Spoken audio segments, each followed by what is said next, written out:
Smart Ahmednagar news.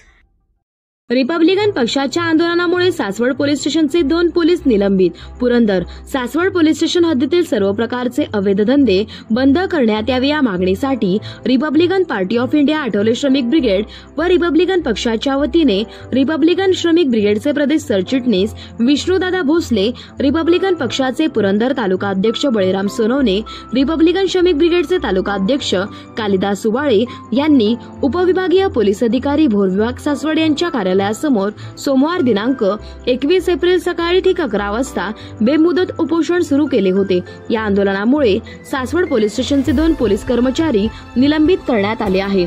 तसेच यावेळी Republican पक्षाच्या मागणीनुसार सासवड पोलीस स्टेशनचे पोलीस हवालदार लियाकतजी युनुस मुजावर व सासवड पोलीस स्टेशनचे पोलीस नाईक गणेश विलास पोटे यांचे निलंबन करण्याचे पत्र व 15 दिवसात अवैध धंदे बंद करण्यात येतील व केलेल्या कार्यवाहीची माहिती रिपब्लिकन पक्षाला दिली जाईल असे लेखी आश्वासन उपविभागीय पोलीस अधिकारी तानाजी बर्डे यांनी देऊन आंदोलन स्थगित करण्याची विनंती केल्याने रिपाईने आंदोलन स्थगित केले। यावेळी तालुका कार्याध्यक्ष सुधीर शेलार, सेवानिवृत्त तालुका कृषी अधिकारी सुनील जगताप, कैलास दिवार, कोडीदबूचे उपसरपंच गौरव भोसले, रिपब्लिकन पक्षाचे सचिन कांबळे, विजय घोडेस्वार, सामाजिक कार्यकर्ते मिलिंद मोहिते, श्रीधर गायकवाड, मनोज भिसे, राहुल भोंडे, विवेक लेंडे, मुळशी तालुका रिपब्लिकन पक्षाचे तालुका सरचिटणीस मनीष गायकवाड, रिपब्लिकन श्रमिक ब्रिगेडचे सनी पवार यांसह विविध मान्यवर यावेळी उपस्थित होते।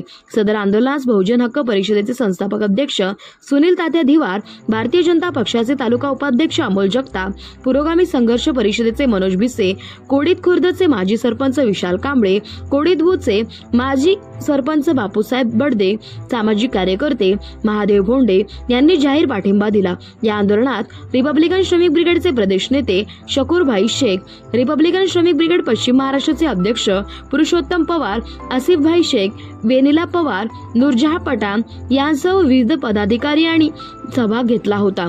प्रतिनिधी शामराव जगताप।